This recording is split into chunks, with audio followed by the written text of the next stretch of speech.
지난 5일 열렸던 이재용 삼성전자 부회장 사건 공판에서 안종범 전 수석의 수첩, 이게 직접 증거가 아니라 정황 증거로 채택됐다, 이런 보도 다들 들으셨죠?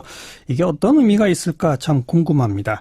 그리고 또 하나, 오늘 일부 시간에도 다뤘습니다마는 국민의당의 그 의혹 제보 조작 파문에 대해서 추미애 대표가 이 미필적 고의에 의한 형사 책임, 이런 문제를 또 언급한 바 있는데, 오늘 모신 이분은 간접 정범의 법리를 적용할 수 있다, 또 이런 표현에서 또 역시 주목됩니다.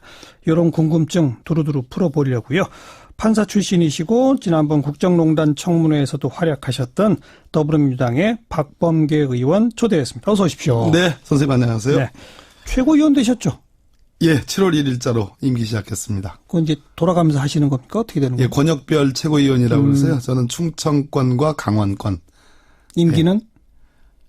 이게 좀 불분명합니다. 알겠습니다. 어쨌든 축하드리고요. 예. 바로 궁금증을 좀 풀을게요. 네네. 직접 증거랑 정황 증거가 뭡니까? 직접 증거는 말 그대로 형사사건 같은 경우에는 범죄 사실을 직접적으로 증명할 수 있는 증거. 그러니까 뭐 마치 동어반복처럼 됐는데, 예를 들어서 살인 사건이 있다. 네. 그러면 살인하는 현장을 목격한 증인. 또는 살인하는 현장을 찍은 사진. 네. 이런 것이 이제 직접 증거가 되는 거고요. 아니면 뭐 흉기. 아니죠. 이제 그 외에 뭐 거기에 쓰여진 흉기 사진이라든지 또는 그 사람이 죽은 그 뒤에 거기 옆에 서 있는 뭐 사진이라든지 또는 그것을 봤다라는 그런 것을 뭐 봤다라는, 그러니까 그 옆에 서 있는 범인으로 지목된 사람이 옆에 서 있는 걸 봤다라는 제3자의 어떤 진술. 네. 뭐 이런 것들은 직접 증거에 반대되는 개념으로 간접 증거 혹은 뭐 정황 증거라고도 하는 겁니다. 그래요? 예. 아니, 살인 사건인데 그 흉기 사진도 정황 증거예요? 그 흉기 자체는 직접 증거가 될 수는 없죠. 예. 그런 거예요? 예. 예. 그럼 지금 이제 이재용 부회장 사건 이제 뇌물죄로 기소가 되어 있는 거 아니겠습니까? 네. 자신의 경영권 승계에 도움받기 위해서 네. 재단에 돈도 내고 말도 사주고 뭐 했다. 네. 그거 아닙니까? 네. 그리고 그것이 자기의 경영권 승계 도움받기 위해서라고 하는, 이거 좀 도움을 주세요라는 얘기를 박 전 대통령하고 독대 자리에서 말했다는 거고, 네. 그 말했다는 것을 안종범 전 수석의 수첩에 기록돼 있다는 게 특검 측의 주장이었잖아요. 그렇습니다. 근데 그 수첩이 그러면 직접 증거는 뭐고 정황 증거는 뭐예요? 그 대목에서는.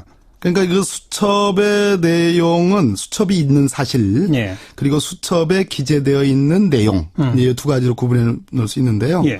이 수첩은 안종범 수석의 업무 수첩 아니겠습니까? 그렇죠. 안종범 수석이 쓴 건데, 예. 안종범 수석은 뭐라고 그랬냐면 박근혜 전 대통령으로부터 들은 내용을 적어놨다. 물론 본인의 의견도 있습니다. 네. 그랬을 때 박근혜 대통령으로부터 들은 내용이라는 관점에서는 그 박근혜 대통령과 이재용 삼성전자 부회장 사이에 독대 장면에 그 자리에 있었지는 않았기 때문에, 예. 들은 얘기이기 때문에 소위 전문 증거, 뭐 조금 다른 의미이긴 하지만 직접 증거는 아닌 거죠. 네. 두 사람이 만나는 자리에 배석해서 나누는 대화를 적은 게 아니라, 그렇다면 직접 증거가 되는 건데. 그런데 두 사람이 대화 끝나고 나서 박 대통령이 하는 얘기를 그냥 네, 전화로 지시한 내용을 전화로 듣고서 썩혔으니까 그런 거예요? 네, 그렇기 때문에 간접 증거 혹은 정황 증거 이렇게 볼 수 있겠습니다. 그러면 직접 증거는 유죄 입증에 확실한 거고, 네. 간접 내지 정황 증거는 유죄 입증에 불충분한 겁니까? 어떻게 되는 겁니까, 그건? 보통 간접 증거 혹은 정황 증거가 여러 개가 합쳐져 가지고 이런 걸로 미루어 봐서는, 이런 걸 종합해 봐서는 직접 증거가 요구하는 그 범죄 사실을 인정할 수 있다. 이런 그 판결문들이 많이 있습니다. 네. 그런데 이번에 제가 볼 때는 삼성의 이재용 부회장 측과 특검 측의 공방에서는 제가 보기에는 50대 50. 어느 쪽이 이기고 진 것이 아니다. 예. 어쩌면, 특검 측이 조금 더, 한 60대 40으로 유리하다고 볼 수도 있습니다. 왜냐하면 네. 삼성 측은 이 업무 수첩, 이 안종범 수석이 업무 수첩이야말로 이거는, 증거 능력이 없다. 아예 없다? 아예 없다. 위법 수집 증거다. 위법하게 수집한 증거다. 왜냐하면 검사가 이거 보좌관으로부터, 안종범 수석이 보좌관으로부터 이게 절차를 밟지 않고 압수한 거기 때문에 그런 점을 좀 강조를 했는데, 법원이 어떻든 직접 증거는 아니지만 예. 증거로서는 채택을 했어요. 예. 이러한 업무 수첩이 있고 이 내용 중에는 이러한 사실들이 기재된 거는 맞다라는 의미는 됐거든요. 예, 예. 그런 측면에서 이재용 부회장의 뇌물과 관련돼서는 그래도 영향력 있는 증거를 채택한 셈이다. 저는 그렇게 평가합니다. 박범계 의원도 판사 출신이시니까 네. 만약 박범계 의원이 이 사건의 판사였다고 하면 박 의원도 이 증거는 정황 증거로 판단하는 게 맞습니까? 간접 증거로? 논리상으로는 크게 불만은 없습니다. 왜냐하면 요 종전에 있었던 최순실의 1차 재판 결과가 나왔죠. 예. 즉 이화여대 그 업무 방해 있잖아요. 부정 입학. 예. 딸 정유라의 그 사건과 관련해서도 이 수첩이 이 정황 증거로 간접 정황 증거로 채택이 돼가지고 결국 유죄 인정이 됐거든요. 그렇군요. 그런 측면에서는 크게 뭐 특검이 불만을 삼을 일은 아닌 거고. 그럼 그동안 언론이 쓴 보도들이 조금 다 잘못됐군요. 이 수첩이 직접 증거로 채택되지 못했다. 정황 증거로만 채택됐다. 그래서 특검이 매우 곤혹스러워졌다. 뭐 이런 식의 보도들을 많이 봤는데 그건 아닌 건가요, 그러니까? 아주 순법리적으로 따지면 제가 지금까지 말씀드린 것이 맞는 얘기고 다만 재판부가 굳이 이 수첩의 증거 능력에 관해서 이렇게 자세하게 이거는 직접 증거가 못 됩니다. 박근혜 대통령과 이재용 부회장 사이에서 독대해가지고 부정한 청탁이 있었느냐 즉 삼성 합병과 관련된 얘기를 했었느냐라는 예. 그 독대 내용에 관한 증명은 이걸로는 못 된다라고 설명을 했거든요. 예, 예. 그러한 설명을 굳이 할 필요가 있었느냐. 라는 불만이나 의문은 제기할 수 있습니다. 그런 측면에서는 특검이 좀 곤혹스러워진 거 아니냐라는 문제 제기도 일면적으로는 맞다. 그러나 네. 딱 깨놓고 솔직하게 말씀드리면 삼성 입장에서는 이거 증거 능력이 없다라는 판단을 받고 싶어 했는데 그렇지는 않은 측면에서는 한 6대4, 5.5대 4.5로 그렇군요. 그래도 특검이 좀 면을 세웠다. 방금 언급하신 판사가 구태여 그렇게 설명을 덧붙인 이유는 뭘까요, 그러면? 삼성 측이 이재용 부회장, 삼성 측이 아니네요. 이재용 부회장 측이 박근혜 대통령 측도 마찬가지지만 이 안정법의 업무 수첩이야말로 이 사건에 차지하는 비중이 너무너무 크기 때문에 수사의 시작부터 시작해가지고 모든 수사의 과정들을 다 이걸 기준으로 관계자들의 진술을 받아냈거든요. 그랬죠. 그렇기 때문에 삼성 측이 이 수첩의 증거 능력에 대해서 드린 공이 엄청나게 큽니다. 네네. 많습니다. 네. 그런 관점에서 아마 재판부는 뭐 고육지책이긴 하겠지만 그런 설명을 하지 않을 수밖에 없었다라고 보여지지만 그래도 그런 점은 조금 안 해도 그냥 증거로서 채택합니다. 다만 제한적으로 봅니다라고 해도 무난하지 않았을까. 예. 그런 생각입니다. 지금 재판 절차가 어디까지 진행돼 있는 거죠? 앞으로 어떤 과정을 더 밟아야 되는 겁니까? 일단 이제 이재용 부회장, 박근혜 전 대통령 다 피고인이기 때문에 피고인은 검사가 입증을 먼저 해야 되거든요. 그래서 검사 측이, 특검 측이 불러서 조사한 사람들의 증거 능력을 확보하기 위해서 증인으로 다 신청합니다. 그 그러니까 조서의 증거 능력을 며칠 전 1박 2일까지 한 안종범 전 수석도 특검이 부른 증인인 거죠. 그렇습니다. 예. 그래서 검찰 측 증인들 증인심문이 다 끝나면 이제 우리는 입증할 만큼 다 입증했다. 그러면 이제 피고인 측으로 넘어갑니다. 변호인 측에서 변호인 측에서 이제 이재용 부회장 측의 반대 증인들을 채택을 해서 그 증인심문이 끝나면 네. 최종적으로는 뭐 이 부회장의 뭐 최종 피고인 신문, 피고인 직접 신문이 남아 있는 거게 됩니다.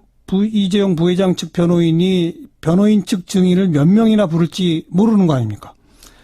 제가 이렇게 관찰하는 이재용 부회장 측의 재판 전략은 구속 기간이 6개월이거든요. 네. 그럼 6개월이 지나면 무조건 석방해야 됩니다. 그렇죠. 그러니까 재판부가 뭐 일주일에 3-4번 지금 막 빨리 재판을 하는데 하고 있죠. 예. 거기에 대해서 가장 크게 지금 불만을 네. 삼성 측에서 좀 보이고 있거든요. 그러다 네. 보니까 증인들 일관례에서 불출석 혹은 증언 거부 사태가 지난번에 있었죠. 그렇죠. 그리고 그것이 이제 잘 받아들이지 않으니까 아마도 그 6개월을 넘기려고 하는 그런 전략이 있을 수 있습니다. 그런 네. 측면에서 피고인 측 증인들을 최대한 많이 살 수가 없습니다. 하하하. 최대한 많이 신청할 가능성이 있다고 저는 보여집니다. 앞으로도 꽤 시간이 걸리겠군요, 그러면. 어쨌든 근데 구속 사건이기 때문에 네. 6개월 이내에 끝내야 된다. 만약 그렇지 않으면 일단은 석방하고 불구속 상태로 재판을 해야 되는 문제가 생깁니다. 네. 뭐 한간에는 사법부도 삼성 눈치는 보는 거 아니냐. 뭐 이런 의혹의 눈초리들이 항상 있지 않습니까? 있었습니다. 박범계 의원 옆에서 보시기에 지금 이 재판 삼성 눈치를 보면서 갑니까? 아니면 공정하게 잘 갑니까? 제가 뭐 가능한 한 이 재판에 대해서 이제 그동안에 좀 많은 말씀을 좀 자제했는데요. 제가 어제도 공개적으로 저희 이제 당의 이제 정책조정회의에서 특검 혹은 서울중앙지검이 공소유지, 국정농단 사건에 대한 공소유지를 철저히 할 필요가 있다는 얘기를 여러 차례 강조를 했습니다. 네네. 그 얘기는 지금 우리 정관용 선생님이 말씀하신 것처럼 어떻든 삼성 재판은 뭐 삼성이 우리나라에서 갖고 있는 힘, 이번 뭐 미르 K재단의 사실 출연을 주도했고, 예.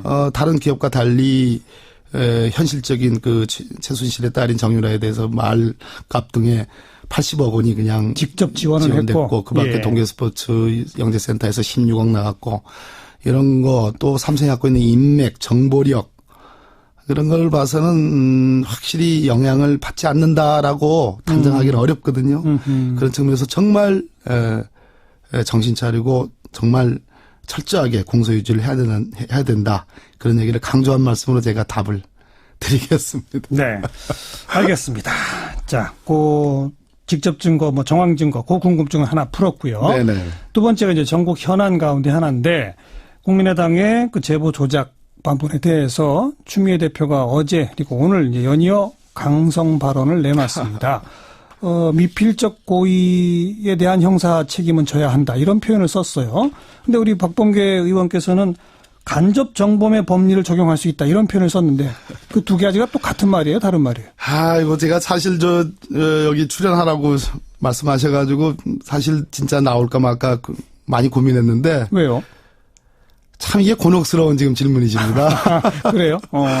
이왕 나오셨으니까 한번 툭 터놓고 얘기해 보세요. 아이고, 툭 터놓고 다 얘기하면 이게 지금 정말 참 하실 수 있는 데까지. 예. 이게 이제 어쨌든 국민의당은 야당이긴 합니다만 저희들과 한솥밥 먹던 처지고 예. 또 거기에 관계했던 뭐 우리 박지원 대표님을 포함해서 여러분들 다 뭐 의원님들 전부 다 동료. 였고 예. 또 정책의 어떤 그 지향점이 바른정당이나 자유한국당과는 확실히 다르고 저희 당의 유사한 정강 정책에서 크게 다르지 않는 그런 측면도 있고 또 저희들이 국회의 원내 교섭단체라는 게 있고 원내 안에서의 여러 가지 국회 여러 가지 정책들 결정하고 또 법안을 통과시키는 데 도움을 많이 받아야 되는 예. 대표적으로 공수처 같은 경우에도 저와 이용주 의원이 대표 발의를 지금 할 정도의 그런 건데요. 예. 다만 예.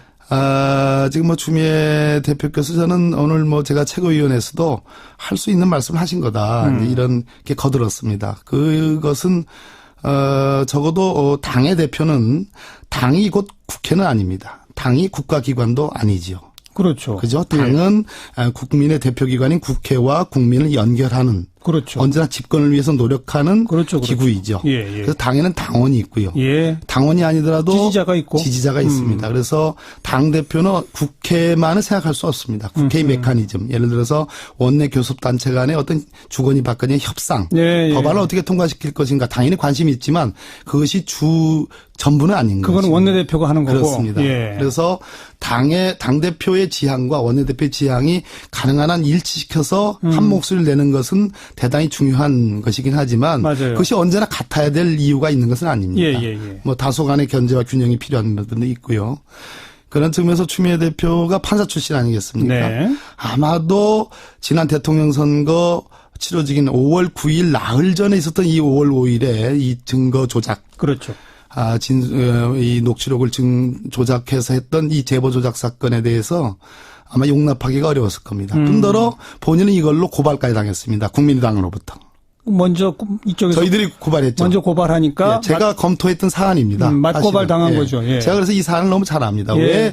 왜 저희들이 5월 5일 날 김성호 부단장인가 그분이 이제 발표를 한 걸 제가 보고서 저뿐만이 아니라 여러 전문가들이 보여서 이 부분은 왜곡돼 있다. 허위 사실이다. 허위 사실이다라는 강력한 의심을 저희들은 가졌습니다. 그래서 바로 고발하신 거죠. 바로 고발했습니다. 예. 그러니까 고발을 잘못하면 무고로 대치기 당합니다. 예. 제가 더군다나 법조인 출신이기 때문에 이것이 진실일 가능성이 높은데 5월 5일 날 한 것을 진실일 가능성이 높은데 제가 뭣도 모르고 그냥 무조건 문재인 후보에 대한 충성심으로 우리 당 후보가 돼야 된다는 그 이유 하나만으로 그냥 내지르는 거. 이거 가짜야. 그러니까 이거는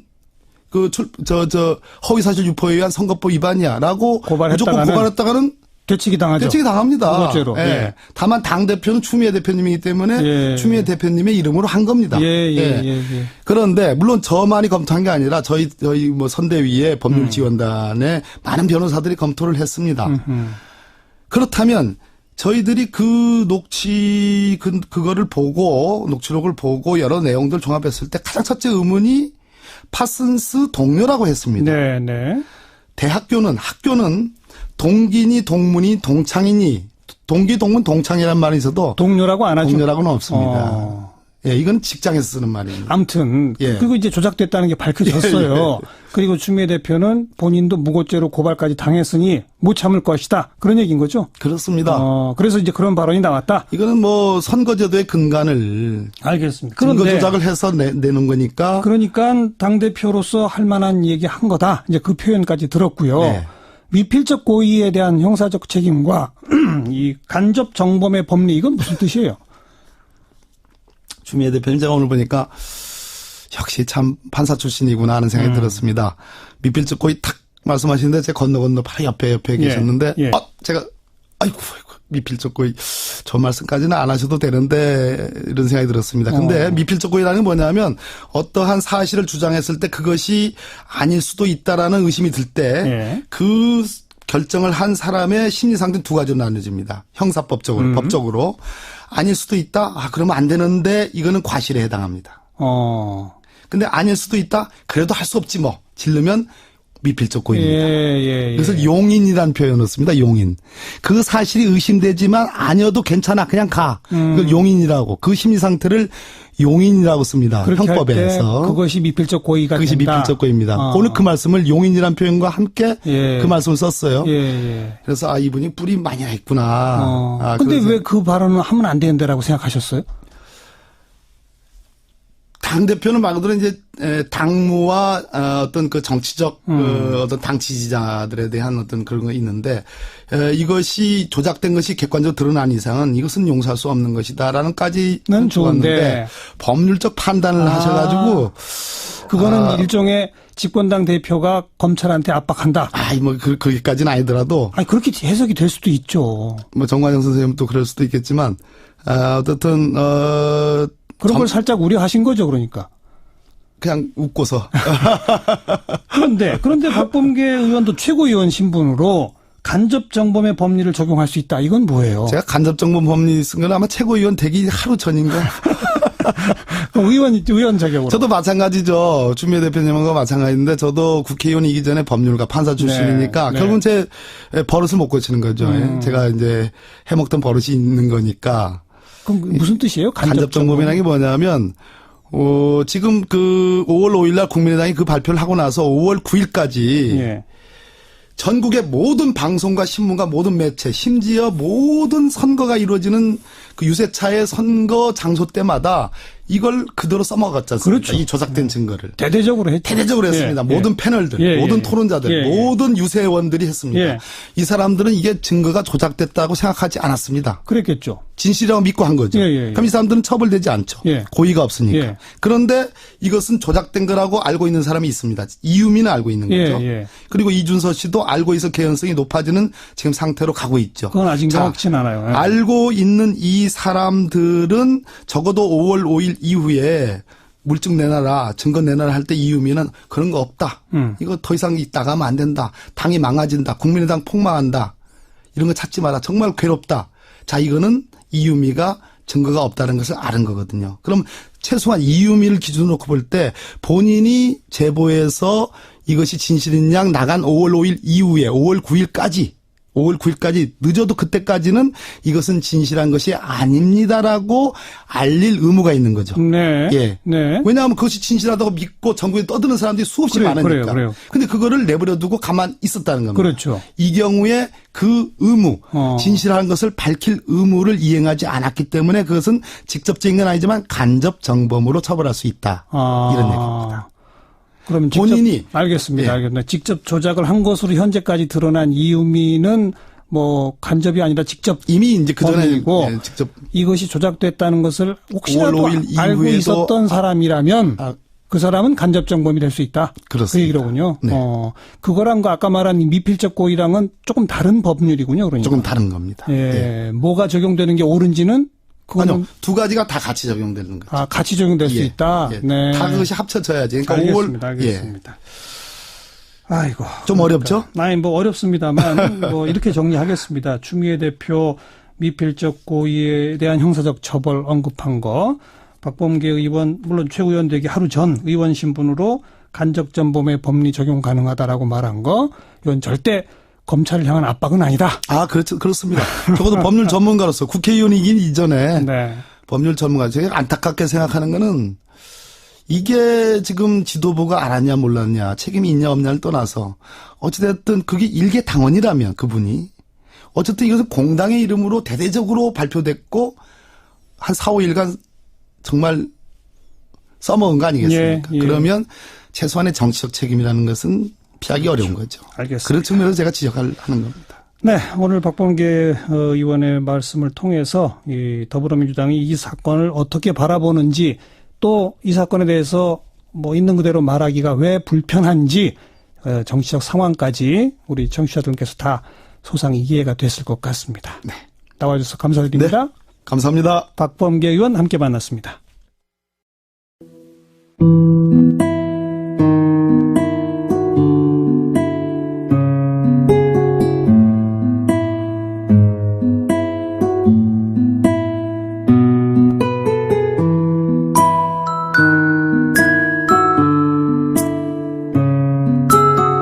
알겠습니다. 어쨌든 축하드리고요. 예.